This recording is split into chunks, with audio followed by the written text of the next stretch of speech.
Mega கூட்டணின்னு கூப்பிட்டாங்க sir. உள்ள போய் பார்த்தா தீண்டத்தகாத கட்சியா இருக்கக்கூடிய பிஜேபி என் தலையில கட்டிட்டாங்க அப்படின்னு ஏற்கனவே பிஜேபி கூட கூட்டணி அமைச்சதற்கு எடப்பாடி பழனிசாமி மிகப்பெரிய துன்பத்தை சந்திச்சுட்டு வராரு.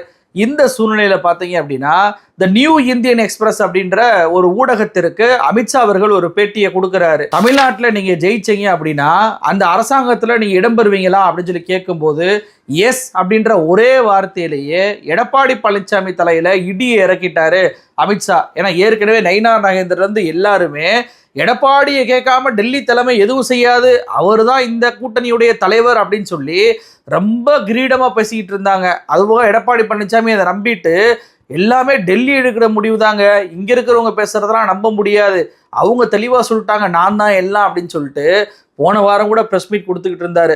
ஆனா அன்னைக்கு நிலைமையை பாருங்க, எடப்பாடி பழனிசாமி ஒரு பொருட்டாகவே கருதாம அமித்ஷா இப்படிப்பட்ட வார்த்தையை விட்டுருக்கிறாரு. இப்ப மட்டும் அதை விட்டாரு, ஆரம்பத்தில இருந்தே பிஜேபி தன்னுடைய நிலைப்பாட்டுல மிக தெளிவாக இருக்கிறாங்க.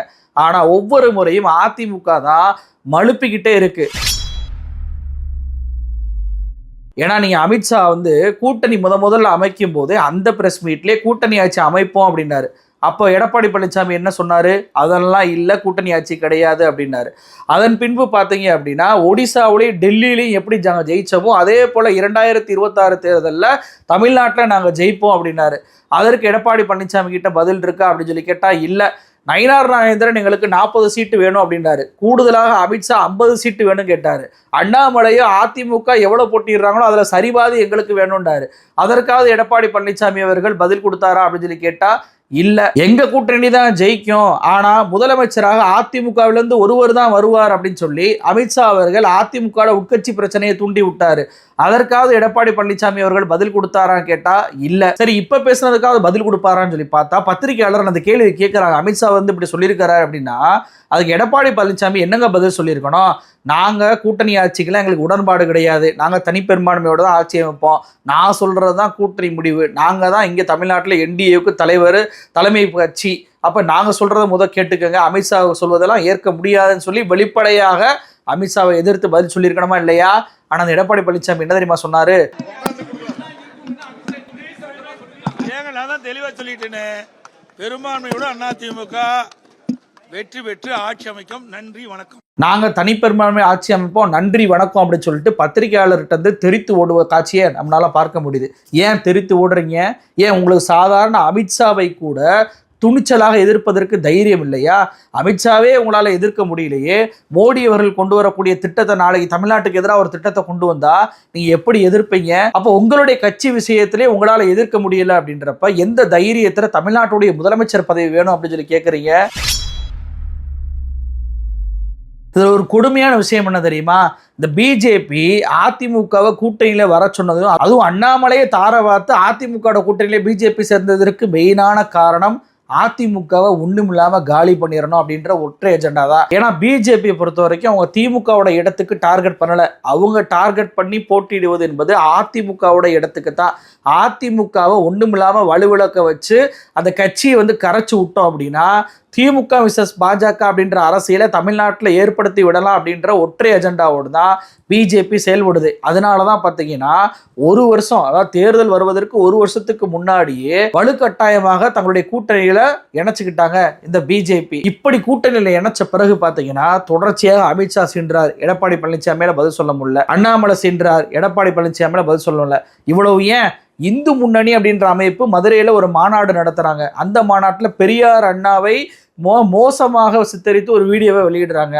அதற்காவது இவங்களுக்கு எதிர்ப்பு தெரிவிக்க தைரியம் இருந்துச்சா அப்படின்னு சொல்லி கேட்டா அந்த தைரியமும் இல்லை. அப்போ பிஜேபியை எதிர்க்கக்கூடிய தைரியமும் துணிச்சலும் அதிமுகவிற்கு அந்த தலைமைக்கும் கிடையாது, இரண்டாம் கட்ட தலைவர்களுக்கும் கிடையாது, அந்த கட்சிக்கும் கிடையாது அப்படின்ற பிம்பத்தை பிஜேபி தமிழ்நாட்டில் ஏற்படுத்திக்கிட்டே இருக்காங்க. அப்போ அதிமுகவை நீ நம்பி பிரயோஜனம் இல்லை, அவங்களுக்கு சுயமரியாதை இல்லை, அவங்களுக்கு மானம் இல்லை, அவங்களுக்கு தைரியம் இல்லை அப்படின்ற எண்ண ஓட்டம் தமிழ்நாட்டு வாக்காளர்கிட்ட பதிவாயிருச்சு அப்படின்னா அந்த இடத்தை நாம அடைஞ்சிடலாம் அப்படின்றதான் பிஜேபி போடக்கூடிய கணக்கு. அதனால தான் பார்த்தீங்கன்னா அமித்ஷா கூட்டணி ஆட்சி அப்படின்னு சொன்ன உடனே அமித்ஷா சொல்லுவது வேத வாக்கு, எங்களுக்கு நாங்கள் அதை மீறி என்னங்க பண்ணிட முடியும் அப்படின்னு சொல்லிட்டு எல்முருகன் பேட்டி கொடுக்குறாரு. ஆமாம், அது அமித்ஷாஜி சொல்லிட்டார். அதுக்கு பிறகு நான் என்னமா இன்டர்பிரிட்டேஷன் பண்ணுறது? அமித்ஷாஜி என்ன சொல்கிறோம் அதுதான் எங்களுடைய வேத வாக்கு. ஆனால் அதுதானே எனக்கு வேத வாக்கு. நான் ஒன்றும் இன்டர்பிரேட்டர் கிடையாது, உங்களுக்கு புரியாதது கிடையாது. அமித்ஷாஜி என்ன சொல்கிறாரோ அதுதான் எங்களுடைய வேத வாக்கு. அமித்ஷாவே ஒரு மாதிரி பேசிட்டா கூட இங்க இருக்கக்கூடிய கட்சி தலைவர்கள் அதை சமாதானப்படுத்தி மழுப்பலான பதில தான் சொல்லி பார்த்துருக்கோம். ஆனால் அமித்ஷா சொல்வதுதாங்க இங்கே நடக்கும், அமித்ஷா சொல்றதாங்க எங்களுக்கு வேத வாக்கு அப்படின்னு சொல்லி வெளிப்படையாக சொல்வதன் மூலம் பிஜேபி தன்னுடைய ஆட்டத்தை அதிமுக மேல தொடங்கிட்டாங்க. அண்ணாமலையே வரக்கூடாதுனாங்க, அண்ணாமலை வந்துட்டாரு. டிடிவி தினகரன் கூட்டணி சேர்க்கக்கூடாதுனாங்க, டிடிவி தினகரன் கூட்டணி சேர்த்துட்டாங்க. இன்னைக்கு மெகா கூட்டணி அப்படின்னு சொல்லி தான் நாங்கள் கூப்பிட்டாங்க அதிமுகவை. ஆனா அதிமுக பாஜகவுடைய கூட்டணி அமைச்ச உடனே பார்த்தீங்கன்னா எந்த கட்சியுமே இவங்க கூட்டணி இல்லைன்னு சொல்லிட்டு வரிசையாக அறிவிக்க ஆரம்பிச்சிட்டாங்க. ஒரு பக்கம் தேமுதிக ஜனவரி மாதம் தான் எங்களுடைய முடிவு அறிவிப்போன்ட்டாங்க. இன்னொரு பக்கம் பாமக ராமதாஸ் அன்புமணி சண்டையினால அந்த பிளவுகளை அவங்க சந்திச்சுக்கிட்டு இருக்காங்க. அவங்களுமே நாங்கள் அதிமுகவோட போகிறோம் அப்படின்ற வார்த்தையை அவங்க பயன்படுத்தவே இல்லை. இவ்வளவு சின்ன கட்சியாக இருக்கக்கூடிய ஜான் பாண்டியன் கட்சி, அந்த கட்சி கூட தேர்தல் நேரத்தில் எங்களுக்கு விஜய் அழைப்பு விட்டா விஜய் கூட கூட்டணி அமைப்போம் அப்படின்னு சொல்லிட்டு வெளிப்படையான ஒரு ஸ்டேட்மெண்ட்டை கொடுக்க ஆரம்பிச்சிட்டாங்க. அப்போ ஒரு சின்ன கட்சி கூட இந்த அதிமுக பாஜக கூட்டணியில் சேருவதற்கு தயாராகவே இல்லை. அந்த அளவுக்கு கூட்டணி கூட ஒழுங்காக அமைக்காம மெகா கூட்டணி அப்படின்னு சொல்லி எடப்பாடி பழனிசாமி அவர்களையும் அதிமுக அவர்களையும் நெருக்கடி கொடுத்து இந்த அளவுக்கு ஏமாத்திக்கிட்டு இருக்கு இந்த பாஜக. ஆனால் எடப்பாடி பழனிசாமிக்கு தெரியுமான்னு கேட்டால் தெரியும். ஆனாலும் தங்களுடைய சொத்துகளையும் கைது நடவடிக்கையும் பயந்து அடிமை போல செயல்பட்டு கொண்டிருக்கிறாங்க இந்த அதிமுகவுடைய தலைவர்கள். இதுல ஒரு கொடுமையான விஷயம் என்ன தெரியுமா? தாவேகா கட்சி நம்ம கூட்டணி வரப்போது, விஜயும் வந்துருவாரு அப்படின்ற ஒரு நம்பிக்கையை அதிமுகவுக்கு தொடர்ச்சியாக பிஜேபி கொடுத்துக்கிட்டே இருக்காங்க. இந்த அமித்ஷா கூட இன்னைக்கு பேட்டியில் பார்த்தீங்க அப்படின்னா கூட்டணிக்கு வருவாங்களா அப்படின்னு சொல்லி கேட்கும்போது நாங்கள் கண்டிப்பாக அதுக்கான முயற்சிகளை பண்ணிக்கிட்டு இருக்கோம், விஜய் கூட்டணிக்கு வருவார் அப்படின்ற மாதிரி அவர் பேசியிருக்கிறார். எப்படிங்க வருவார்? அவர் தன்னை முதலமைச்சராக பிம்பப்படுத்தி இந்த தேர்தலை சந்திக்கும் நினைக்கக்கூடிய விஜய் எப்படி இந்த தேர்தலில் பிஜேபி கூட கூட்டணி அமைப்பாரு? ஆனால் அதிமுகவோட கூட்டணி அமைப்பதற்கான வாய்ப்புகள் இருக்கு. அதனால தான் பார்த்தீங்கன்னா இந்த செயற்குழுவிலேயே திமுக பாஜக கூட தான் கூட்டணி அமைக்க மாட்டோம்னு சொன்னாங்களே தவிர ஒரு இடத்தில் கூட அதிமுகவோடும் கூட்டணி அமைக்க மாட்டோம் என்ற வார்த்தை பயன்படுத்தவே இல்லை. சரியா விஜயோடைய செயற்குழு நடந்து முடிந்த பின்பு தான் பார்த்தீங்கன்னா எடப்பாடி பழனிசாமி அவர்களுக்கு இஜட்+ பிரிவு பாதுகாப்பை அமித்ஷா கொடுக்குறாரு. ஏன் கொடுக்குறாரு? ஒருவேளை எப்படி 2024 தேர்தலுக்கு முன்னாடி நம்மளை கலட்டி விட்டு அவங்க தனியாக தேர்தல் சந்திச்சாங்களோ அதே போல ஏதாவது ஒரு காரணத்தை சொல்லி நம்மளை விட்டு தனியாக போயிடக்கூடாது. ஏற்கனவே விஜய் சமிங்கையாக அதிமுகவுக்கு ஒரு அழைப்பை விட்டுட்டாரு, இவங்கெல்லாம் வேணா பேசாம விஜய் கூட போயிடுவோம் அப்படின்னு சொல்லிட்டு எடப்பாடி பழனிசாமி போயிடக்கூடாது அப்படின்றக்காண்டி தான் எடப்பாடி பழனிசாமியை சிறைபிடிப்பதற்கு, எடப்பாடி பழனிசாமி ஒரு கைது மாதிரி வச்சிருப்பதற்கு, அவருடைய நடவடிக்கையை கண்காணிப்பதற்கு தான் இந்த இஜட்+ பிரிவு பாதுகாப்பையை எடப்பாடி பழனிசாமிக்கு ஒன்றிய உள்துறை அமைச்சகம் கொடுத்துருக்குறாங்க. அப்ப இஜட்+ பிரிவு பாதுகாப்புடைய நோக்கம் எடப்பாடியை கண்காணிப்பதற்கு மட்டும்தான். நம்மளுடைய கூட்டணியை விட்டு அவங்க போயிடக்கூடாது, அவங்க என்ன பண்றாங்க என்பதை கண்காணிப்பதற்கு அமித்ஷா போட்ட ஒரு வேலி தான் இதை இஜட்+ பிரிவு பாதுகாப்பு. இன்னும் தேர்தலோட சூடே ஆரம்பிக்கல, அதுக்குள்ள இந்த கூட்டணியில இவ்வளவு பிரச்சனைகள் உருவாக்கிட்டு இருக்கு. அந்த கூட்டணியுடைய பிரச்சனைகள் கூட இவரால் சமாளிக்க முடியல. ஆனா இவர் என்ன பயணம் பண்றாரு? மக்களை காப்போம், தமிழகத்தை மீட்போம் அப்படின்ற பெயர்ல பயணத்தை பண்றாரு. இதுல முதலமைச்சர் சொன்ன அந்த வார்த்தை தாங்க ஏன் வருது? முதல்ல அதிமுகன்ற கட்சியை காப்பாத்துங்க, அதே காப்பாற்ற வழி இல்லாதவர் இவர் போய் தமிழ்நாட்டை காப்பாற்றுவாரா அப்படின்னு சொல்லி முதலமைச்சர் சொன்னது இன்னைக்கு நடந்துகிட்டு இருக்கிறத பார்க்க முடியுது. இந்த லட்சணத்துல எல்முருகன் என்ன சொல்றாரு? திமுக கூட்டணி சுக்குநூறா உடைஞ்சிருமா, அவங்களுக்காவது கூட்டணி இருக்கு, அது உடையாதுன்னு சொல்லலாம். உங்களுக்கு தான் கூட்டணியே இல்லையே, இருக்கிற ரெண்டு கட்சியுமே எப்படா பிரிஞ்சு போவீங்கன்ற மாதிரி தானே நீங்களே சண்டை போட்டுக்கிட்டு இருக்கீங்க. இந்த லட்சணத்துல திமுக கூட்டணியை பத்தி எல்முருகன் பேசலாமா? நான் சொன்னேன் தெரியுமா, ஒரு வருஷத்துக்கு முன்னாடியே கூட்டணி அமைச்சதே பிஜேபி அதிமுகவை காலி பண்ணுவதற்கு தான் அப்படின்னு. அதற்கு ஆகச்சிறந்த உதாரணம் என்ன தெரியுமா? சமீபத்தில் நடந்த இந்த பூத் கமிட்டி ஏஜென்ட்டோடைய கூட்டத்தில் கூட நயினார் நாகேந்திரன் மிக தெளிவாக ஒரு விஷயத்தை சொன்னார். நமக்கு 2026 தேர்தல் என்பது முக்கியம் இல்லை, நமக்கு 2029 தேர்தல் தான் முக்கியம்ன்றாரு. அப்போ ஒரு கூட்டணி கட்சியில் இருக்கக்கூடிய அந்த கூட்டணி கட்சியுடைய மாநில தலைவர் எனக்கு இந்த தேர்தலே முக்கியம் இல்லை அப்படின்னு சொல்லிட்டார் அப்படின்னாவே இந்த தேர்தலில் பிஜேபி என்ன மாதிரியான வேலை பார்க்க போகுது அப்படின்ற லட்சணத்தை நம்ம இந்த ஸ்டேட்மெண்ட் மூலமாகவே தெரிஞ்சுக்கிற முடியுதுல. பிஜேபி இருந்தாலும் வேலை பார்க்காது, இருந்தாலும் இப்படியான ஸ்டேட்மெண்ட்டை ஓப்பனாக மீடியா முன்பு ஒரு மாநில தலைவர் கொடுக்குறாரு அப்படின்னாவே இந்த தேர்தலில் பிஜேபி ஒருபோதும் வேலை பார்க்க போவதில்லை. அவங்க வேலை அத்தனையுமே அதிமுகவை நோக்கி தான் இருக்க போது. அதிமுகவை ஸ்கெட்ச் போட்டு தூக்குவதில் தான் அவங்களுடைய குறியே இருக்கு. அதற்கு அவங்க போட்ட முதல் ஸ்கெட்சே இந்த கூட்டணி ஆட்சி அப்படின்ற வார்த்தை தான். ஏன்னா கூட்டணி ஆட்சி அப்படின்ற வார்த்தையை தமிழ்நாட்டு மக்கள் ஒருபோதும் ஏற்றுக்கொண்டதே கிடையாது. அது மதவாத பாஜக கூட்டணியாக இருந்தாலும் சரி, நீங்கள் மதசார்பற்ற முற்போக்கு கூட்டணியாக இருந்தாலும் சரி, சென்ட்ரலில் வந்துட்டு கூட்டணி இருக்கிறதை மக்கள் விரும்புவாங்க. ஏன்னா அங்கே யூனியன் ஆஃப் ஸ்டேட்ஸ் அப்படின்றப்போ பல மாநிலங்களுடைய கூட்டணி ஆட்சி இருந்துச்சு அப்படின்னா அந்தந்த மாநிலங்களுக்கு மிகச்சிறப்பான அளவில் நிதி என்பது கிடைக்கும், நிறைய வசதிகளை ஒன்றிய அரசின் மூலமாக நம்ம பெறலாம் அப்படின்ற அடிப்படையில் தான் இங்கே நீங்கள் தேர்தல்லாம் பாருங்களேன், திமுக அதிமுகவுக்கு தான் ஓட்டு போடுவாங்களே தவிர காங்கிரஸுக்கும் பிஜேபிக்கும் தனியார்னா கூட ஓட்டு போட மாட்டாங்க. 2014 தேர்தல் அதுக்கு ஒரு சாட்சியாக இருந்துச்சு. அதிமுக மிகப்பெரிய அளவில் வெற்றி பெற்றது எப்படி?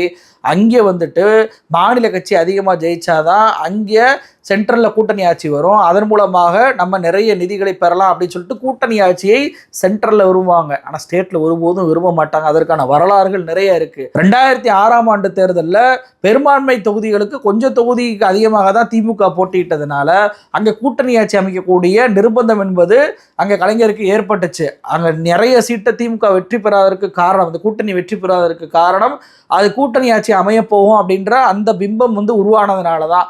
அதே மாதிரி தான் பார்த்தீங்கன்னா 1980களில் நடந்த அந்த சட்டமன்ற தேர்தலில் எம்ஜிஆரை தோற்கடிப்பதற்கு கலைஞருக்கு அதிக வாய்ப்பு இருந்துச்சு. ஏன்னா அதுக்கு முன்னாடி நடந்த நாடாளுமன்ற தேர்தலில் கலைஞர் எம்ஜிஆரை தோற்கடித்திருந்தார். அப்போ இந்த தேர்தலில் கலைஞர் மிகப்பெரிய அளவில் வெற்றி பெறுவார் அப்படின்னு இருக்கும்போது காங்கிரஸ் என்ன பண்ணிட்டாங்கன்னா, நாங்களும் நீங்களும் சரிசமமான தொகுதிகளில் பிரிச்சுட்டு போட்டிடுவோம், யார் வெற்றி பெற்றாலும் கலைஞர் தான் முதலமைச்சர் அப்படின்ற வார்த்தையை பயன்படுத்தினாங்க.